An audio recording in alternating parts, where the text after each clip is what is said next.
All right, Expert Authority World. I am genuinely excited about this because I love what I do in bringing you great guests like Bob Wheeler today. We are going to be talking about money.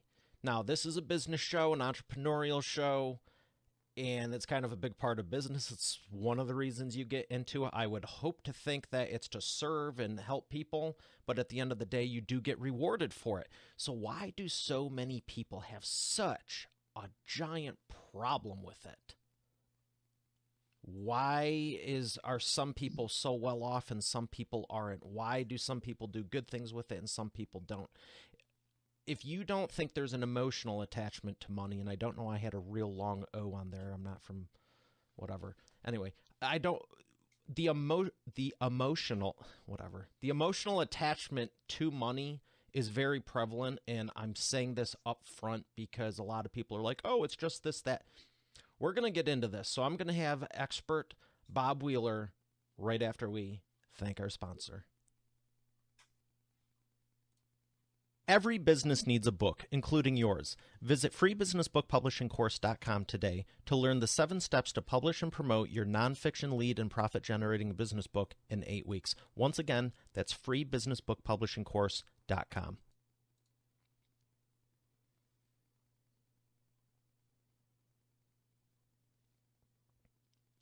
Here he is, ladies and gentlemen, Bob Wheeler. Bob, how are you feeling today?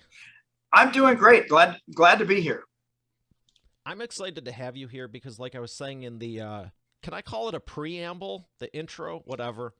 Yeah, absolutely. Guess it's my show. I can say whatever I want. You can call it whatever you want.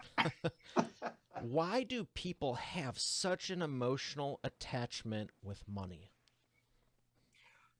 Well, everything we do is money related. From pretty much the minute we're born, we're dealing with money decisions all the time. We're going to buy diapers. We're going to like disposable diapers. When we get older, am I going to bring my lunch? Am I going to have lunch with the guys and be cool? We're making money decisions all the time, right? And part of it's, am I going to fit in? Do I look cool? Am I getting satisfaction? What are the goals that I want to do? So whether you're splitting the bill at a restaurant, whether you're trying to figure out if you should buy gifts for everybody at the office when you take a vacation, like there's always something that involves money. And we like to think of money as non-emotional. It's just very black and white.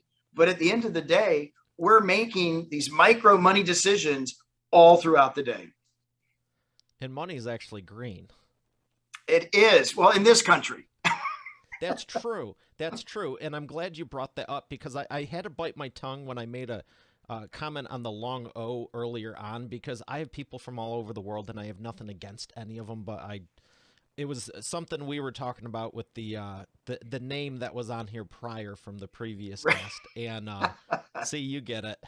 Yeah. But yeah, the money and currency all around the world. Do you want to touch on that? The difference between money and currency? Yeah, well, it's interesting. Before we had money, people were trading with bags of salt, right? In some countries, they use cow dung. I mean, there's like all kinds of things you can use as that exchange. Money is just the exchange.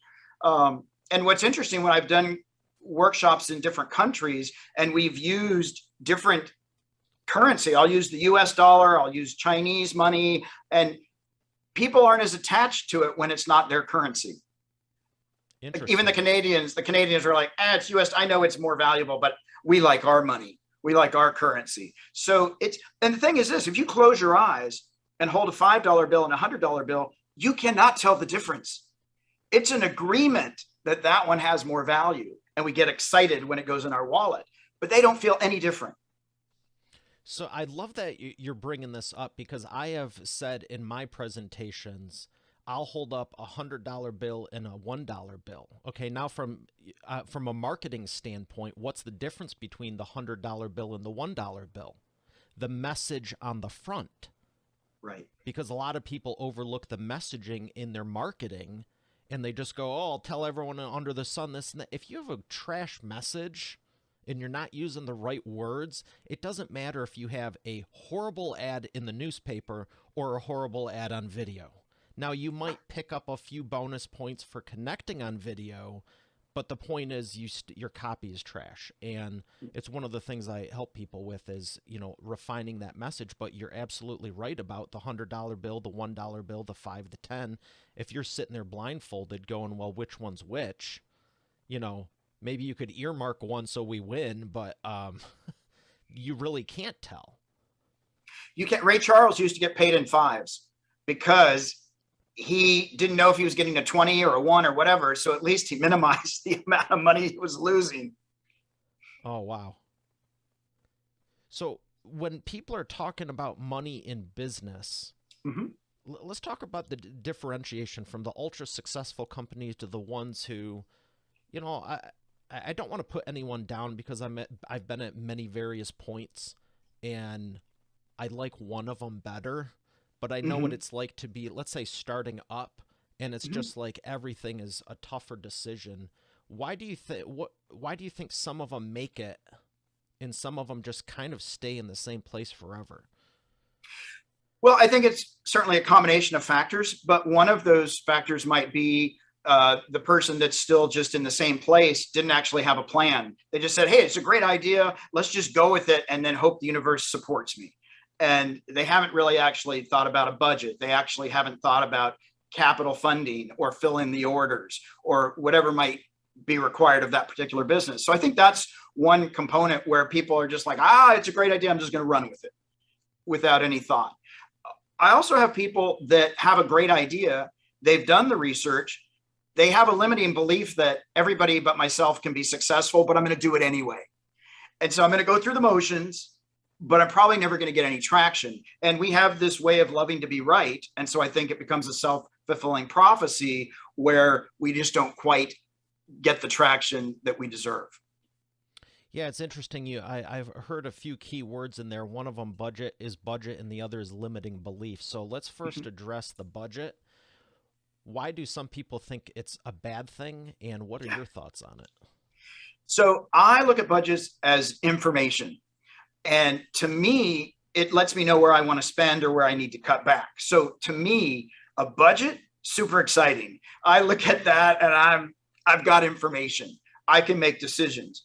And I think a lot of people in business look at budgets, and whether you want to call it money management or give it a different name if budget freaks you out, that information is critical. It is super critical, especially if you're in for the long haul and cash flow is tight up front. You've got to be able to look at your numbers and manage that and manage the cash flow. But some people think that when I say budget, I'm saying you can't have anything. You must give up your whole life. You must scrimp and eat macaroni and cheese for all the days of your lives. And that's not what we're saying. We're just saying, let's take this information and be effective and efficient with it. Let's plan and move accordingly instead of just, I hope it all works out, which is what some people do. And sometimes it does. I don't know that that's the greatest business plan. Like, let's just roll with it. And so for me, I really try and encourage people to get over their fear of the word budget and really look at it as a resource, because budgets, they're great. I would say budgets are freeing, because I grew up with I like the word how you said the fear of the budget. And I would say personally, the fear came from it was so restricted for me, because I'm kind of, despite how all this looks and punctual and this and that and to the T, like everything for businesses, my core is kind of just fun. Yeah. So it took a while to get it organized where I could discipline myself, close to a decade, just saying. But the budget freaked me out decades ago, because it was so restrictive. It's like, well, I want to do this, this, this, and this. I want to go to dinner with you and the movies and the thing and the thing. It's like, what do you mean I'm on a budget? Yeah. When really it's, hey, you have enough to cover all. That's cool. Just take a look at it maybe once a year or month or week. I'd recommend now, but I mean, being honest. Yeah, it's amazing how many people don't have conversations. I ask so many of my clients, couples, how often do you talk about the budget and money? What? Maybe once a year when they scream at each other because they consider a conversation about the budget a fight. Tax season. Oh, yeah. So that's where it all went. Nice. Yeah, there you go. I told you, it's always fun. I have to often ask my clients, are you on the same team? Because they come in ready to take each other out, right? I'm like, you are married, right? I mean, I know there's battles, but like you're on the same team. But yeah, I think that there is so much fear that it's restrictive and it's taking away. And the reality is it's just helping you pace and monitor. And to me, it is very freeing. Because you can look and say, yeah, that's possible today. Oh, it's not possible today, but here's what I can do so that it will be possible at a certain point. Yeah, and also, well, this is possible today, this is possible tomorrow, that's possible this weekend. But Yeah. if I want to get here in the future, I might have to. It's not that you can't do any of it, but maybe I should do these one or two, so I have extra for that. So that way, when the big thing that if all of these are just going to dinners, and this is like a new milestone in business, maybe invest in the long term because that's going to pay dividends for years on end, and you're going to be hungry within 24 hours no matter what you eat. Yeah, that's exactly true. And one of the things what I talk with people about is if you know what your goals are long term, if you know what your life values are and you know what's important to you, that in the moment when I'm spending $25 on a lobster sandwich, is it serving the fact that I want to buy a house, or is it serving the fact that I'm trying to expand my business? And if not, maybe I can just have the tuna fish, right? And to actually make my intentional conscious spending now to be in alignment with what I say my bigger goals are. I love that you bring up that example. Albacore and ranch, very good. Lobster's good too, but I mean, it's probably not the healthiest to even be eating every day, even if you can afford it. You know what I mean? Some of these All things, the it's like, butter. oh, I'd love to eat this every day. It's like, well, I would too, but I want to live to next year as well. Exactly. Exactly. Speaking of the sea and boats and stuff, and I appreciate you talking about the budget, but let's move to that limiting belief. Mm-hmm. I love boating, like I mentioned to you. Love the aquarium. Love the water, the ocean, doing all that. I was recently looking at boats, and I watched this movie. It had a yacht in it. I was like, let's look at yachts, right? And come to find out, this one, I was like, well, that's a lot less than I thought it would be. And if you charter them, I'm like, well, this is a business opportunity. So long story short, I look into all this stuff, but it was a little inspiring and also sad. Yeah. And to the point of limiting beliefs, there were comments on this one. It was gorgeous. Just saying. But there's people going, wow, this thing's beautiful. This thing's great. This thing's wonderful. This one's fantastic. But this is what's wrong with the world. And it just kind of struck me as like everyone and their brother or sister is trying to be better off. Why is it the people who get to the point and actually achieve it, they're the bad guys? Because everyone's going for it. Yeah. It's so interesting that you mentioned that. When I do workshops, I'll say, who wants to be rich? Everybody's like, me, me, me. What do you think of rich people? Hate them. Right. So we're living with this paradox. Like we have this belief that rich people are evil. They're not. I know lots of amazing, compassionate, wonderful rich people. They're super cool. They're my friends. I like rich people. But we have this belief that, oh, if we get there, I'm going to be a bad person. My badness will be amplified, which if you're a good person or a bad person, money's going to amplify that. It just is. If you're a jerk, you're going to be just a bigger jerk. But I think we get mixed messages. If we grow up in a religious background or a conservative family, they're telling us, don't be big, but be successful. And we're trying to find that balance of being big enough to accommodate everybody, but not too big that we lose our humility. And I think throughout life, we're trying to find that balance of, am I enough without being too much so that people don't judge me? So do you think that comes strictly from a religious background, or do you think that comes from family, society? Do you think it's a combination of all? It's a combination. If your family has lots of baggage, you're probably going to have a lot of baggage, but you can travel well. You've got lots of baggage. Yeah, I think it's all of those things. It's not necessarily just religion. It could be cultural. It could just be your own family's slightly warped sense of the world and money that you've taken on. Because we take this on early. We take this on when we're young.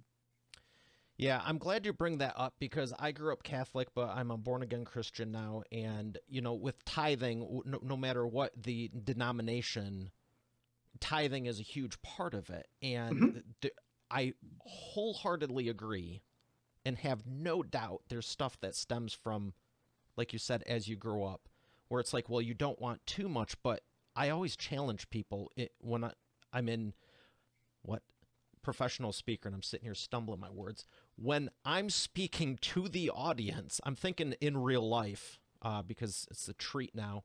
But I challenge them and I go, okay, so you're a good hearted person, right? Yeah. Well, 10% of a million is a lot more than 10% of 100,000. And some people are like, oh, like, is he allowed to say that?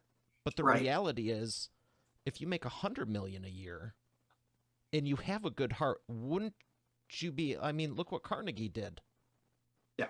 Carnegie Hall, all these different things. And what if people just started thinking to that degree, like, I want to make so much so I only live on 1%? How much better would the world be if everyone was just like giving freely? Yeah, absolutely. And I think it's our responsibility to be financially successful, right? The universe, God, they're rooting for us. Like, that's my take. So, like, to not do that if you have opportunity, because for me, the key of life is service. I think we all want to be in connection. I think we all want to be in community. I think we all deep down, even if we don't admit it, we all want to have an impact on the world, a good impact on the world. We want to know that we matter. And I think that being of service is the number one thing that we're here to be is to be of service. And the more that I can bring in money to be able to help be of service, the better the world's going to be. My perspective.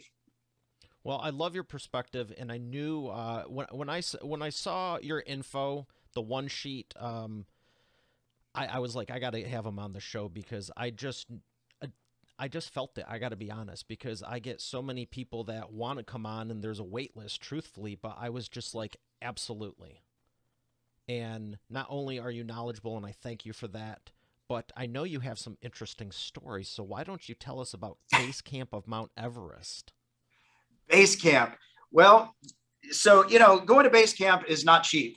It's a little expensive. I think it's costs about I think $8,000 or $9,000 to get over there and do all the stuff. And it was my second time there, and I was with a group of people and friends, and we hiked the first day. You have to, when you get to the park, you have to go down and up, and it's hard. And it's just a preview of what's to come. And all of my friends said, we're done. We are like, let's go back to Kathmandu. Let's just get massages for the next 15 days. Like, not doing this hike. And of course, me being frugal, I already paid for the trip. I'm getting my money's worth. So what do I do? I say, okay, here's what we'll do. Let's negotiate to hike an hour. And at the end of an hour, we'll renegotiate and see if we want to hike another hour. And so what I did was I broke it down into baby steps. And we hiked an hour, and then we all voted. And we hiked another hour, and then we voted. And we did that for the first 5 days. And then I was able to say, let's hike for 3 hours. And what happened was, by breaking it up in 1 or 2 hours, we weren't looking and saying, oh my God, we have to get to that mountain. That's 3 peaks over. It was just, oh, we just have to get to that waterfall. Oh, we just have to get to that glacier. And it just made it much more manageable. And so for me, that lesson in life is, don't take huge steps. Like, only take digestible bites. Only take baby steps. Let's just get from A to B. Everybody in the world right now wants to get to Z. We want to get from A to Z. Let's just get to B. Let's just get to C. It's coming. It's coming. I know Z's coming, but let's do it in digestible baby steps so that we can actually get there and not get overwhelmed. It was a great lesson, and it sounds like a fun adventure too. I have Yeah. never attempted anything like that yet. I got to be honest, though, the spa, swimming, relaxing, the massages for 2 weeks doesn't sound horrible. If we can throw in a boat ride in there or two, not bad. But I love the mindset because I do the same thing in business, going through, like when I'm having my author clients launch their books, it's like, that can seem like climbing Mount Everest. Yeah. But it's like, hey, all we need is the title.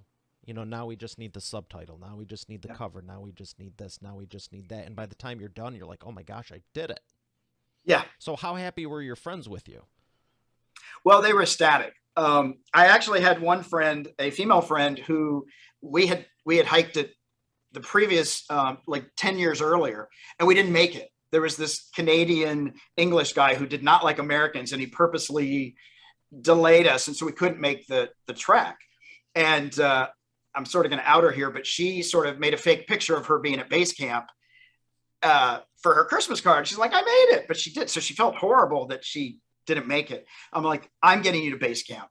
And she literally 5 hours before we got there, she said, oh, I'm tired.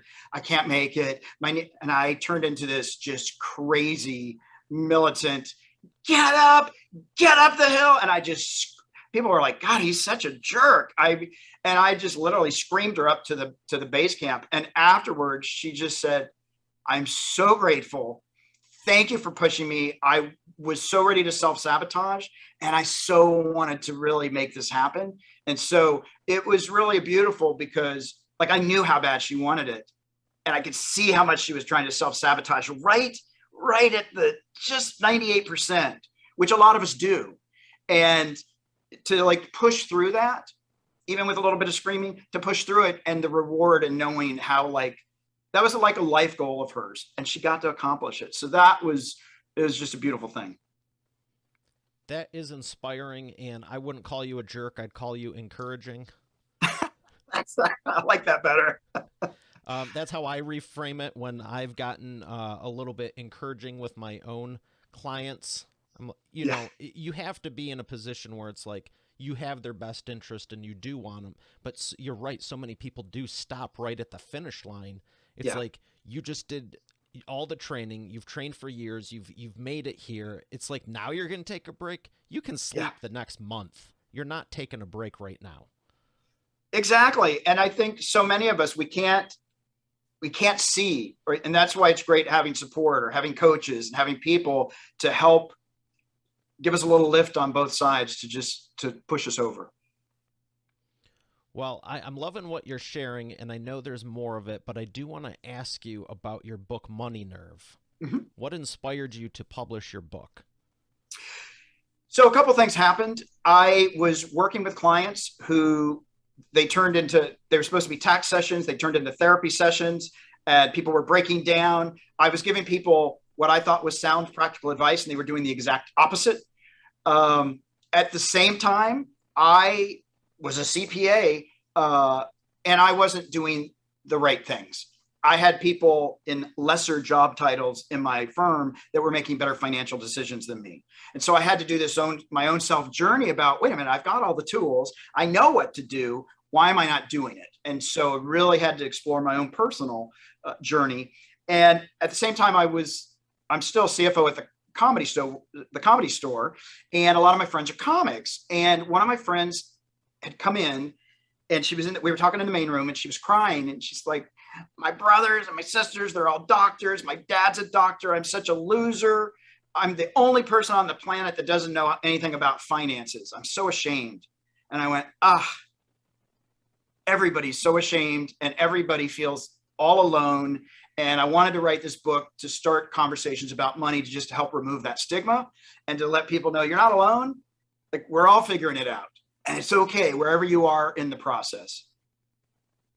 Well, I'm glad you did, and I'm glad you are helping people with this because, like I said, there's so many people that have these things going on with them, and it's always fascinating me ever since I was younger, and it's one of the reasons I started facilitating Financial Peace University through my church, because myself, it was like, I want to be here, but I'm really over here like this lady. Right. I always reframed it. I'm following my dreams and pursuing my passion. It's taken a little bit longer than, I never put that on me that I'm a loser, because I'm not, but I get it. It's like you look around, it's like, wow, everyone else is doing cool stuff. But you know what? I really am doing what I enjoy, and I love it. I wouldn't trade it. But at the same time, I was going, I want to do this for me and be a better example for others. And then just seeing what it was doing for families and other people, I was like, this is fantastic. So thank you for doing your book to be able to reach more people. And you mentioned the Comedy Store. I love comedy. One of my goals is to do a stand-up routine. I actually have notes on it. I incorporate it into the show here and there. I've thought about even doing just straight-up comedy episodes, but tell us about that. How did you get involved in that world? Well, I was actually doing stand-up comedy because that pays more than, being a CPA. Gotta pay the rent. So I got into stand-up, and actually what happened was I was running a show at the Comedy Store. I was doing all my comedy, and actually Mitzi, the owner of the Comedy Store, who's since passed, but she called me up and she's like, Bob, you're a CPA. You got to help us out. We're in trouble. And I'm like, no, I just want to be a comic. Pretend you don't know that I'm a CPA. And what happened was all my friends were comics. The Comedy Store has 3 showrooms. I thought we all need a place to perform. I'll do what I can to keep this place open. I'll do my part. And, they had a bunch of payroll tax liens they hadn't paid, and things had gotten a little bit messy. And being a CPA, I was able to come in with my credentials to the bank, secure a loan, work out a payment plan, and sort of help get them back on track. But, comedy is a big passion of mine. I love doing stand-up. It's hard to do stand-up and get off the stage and they're like, go sign the checks, or, hey, the health department's here. And I'm like, I just want to do comedy. But, so I love the Comedy Store. I've gotten to meet a lot of amazing people. I've gotten to do a lot of amazing shows. And I think comedy for me, it really helped me it's very disarming. So when I've got clients that are in crisis, and if I can make light of something, or I can tell a story that illustrates their point, and then they see themselves in it, I'm not making a judgment. I'm just trying to hold a space and try. And life's so serious, like we got to lighten up a little bit here and there. So comedy has served me in a lot of ways, and I love a good joke. And yeah, life's too short to not be able to laugh. I am glad you're mentioning it. It's going to be real segued in for something I'm about to do, but I have one more question for you before that. And thank you for sharing that, because I wanted to know myself. Like I said, I've always enjoyed comedy, and you have a fascinating background in how you've intertwined all of this, because no, I don't generally know CPAs that are going on Everest treks, or that do comedy, or do this, that, the other thing. And a lot of them just never even do a book. So kudos to you. Thanks for being well-rounded and entertaining as well. But I do want to ask you something serious. It's not overly serious, but I want to know about your biggest transformation you were able to give to a client. I mean, it's a serious thing, but we're so lighthearted right now. I don't want to make it sound like. Well, you know what? I'll tell you, I've got a few, but the one that actually comes to mind, because it also involves budget. I was doing a 10-week workshop with about 25 people. And we do a lot of emotional stuff, but I do practical because I want to ground the two. I don't want to just be, I'm going to, see my future, be my future. That's important, but I also need to ground it with practical. And there was a gentleman, he was in his 50s. And I said to everybody, I want you to work on this budget, and I want you to go home. And whether you have a wife, a husband, a boyfriend, a girlfriend, or you live with your kids, or you live with your parents, I want you to just ask them what they think of your budget, and if there's anything that they think you might be missing. And so the next week, the guy comes back and he's got his hand up, and he's like, he's a little teary eyed. He's like, I got to share. And I said, okay, tell me. He goes, so I did what you said. I went home and I asked my wife if there was anything else in the budget. And she said, thank you for finally letting me into the marriage. And what had happened was he had taken his projection of his first wife and put him on a second wife.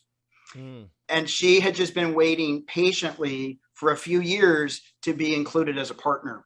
And he was just so filled with like, oh my God, I didn't see this. And so it really changed their relationship. And there wasn't a dry eye in the room. I mean, people were just crying because like it gave him something. It gave, like, to me, that is like, wow, that's priceless. That's the kind of stuff I love seeing happen. Wow. Well, thank you for sharing that. That's inspiring. Yeah. So I have one more question before we go to the imperfect action round, and it is the Wheel of Whatever. All right. See all those questions on it right there?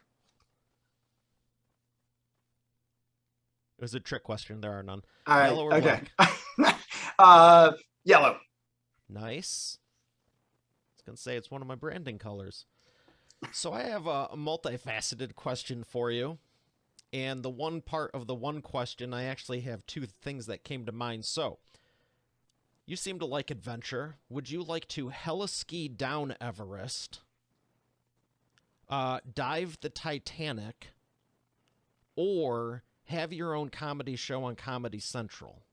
Now, here's the caveat. Part one, the heliski down Everest. If you don't like skiing, I've had this crazy idea for years.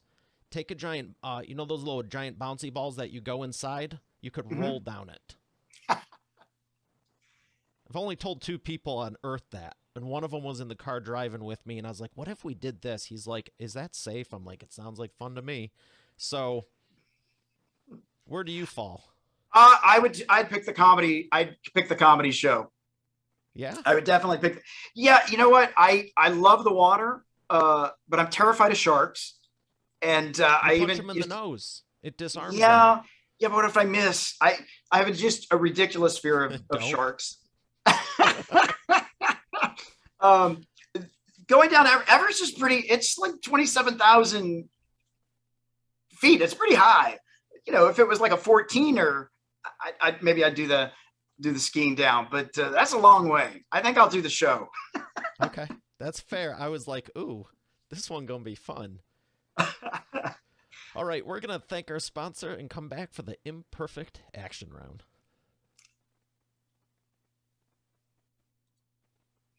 You're already the expert, but have you transformed your expertise into a tangible asset that will generate and qualify leads while increasing profit for you 24/7? And if so, how well are you promoting it? With the Expert Authority Effect publishing method, it's easier and faster than ever.